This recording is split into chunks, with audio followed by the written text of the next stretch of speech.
2026 चा केंद्रीय अर्थसंकल्प काय स्वस्त झालं काय महाग पाहूयात। 1 फेब्रुवारी 2026 रोजी सादर झालेल्या केंद्रीय अर्थसंकल्पात सरकारने काही वस्तूंवरील कर कमी करून दिलासा दिलाय, तर काही वस्तूंवर कर वाढवून उत्पन्न वाढवण्यावर भर दिलाय।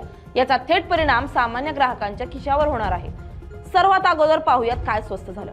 या अर्थसंकल्पात मोबाईल फोन, टॅबलेट्स आणि त्यांच्या कंपोनंट्सवर आयात शुल्क कमी करण्यात आले आहे। त्यामुळे मेड इन इंडिया स्मार्टफोन्स अधिक स्वस्त होण्याची शक्यता आहे।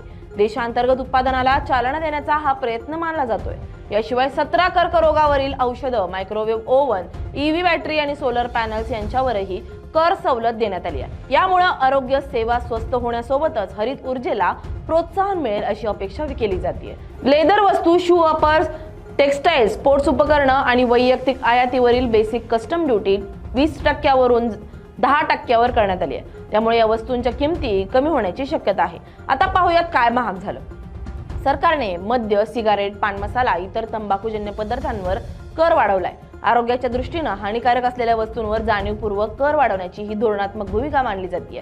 तसेच स्टॉक मार्केटमधील F&O ट्रेडिंगवर STT वाढवण्यात आली आहे। फ्युचर्सवर 0.05% आणि ऑप्शन्सवर 0.15% STT आकारली जाणार आहे। त्यामुळे अल्पकालीन सट्टेबाजीवर काही प्रमाणात आळा बसेल असा सरकारचा अंदाज आहे। याशिवाय आयातीत लक्झरी वस्तू, ई-रीडर्स, डिजिटल कॅमेरे आणि व्हिडिओ गेम्स महाग होणार आहेत।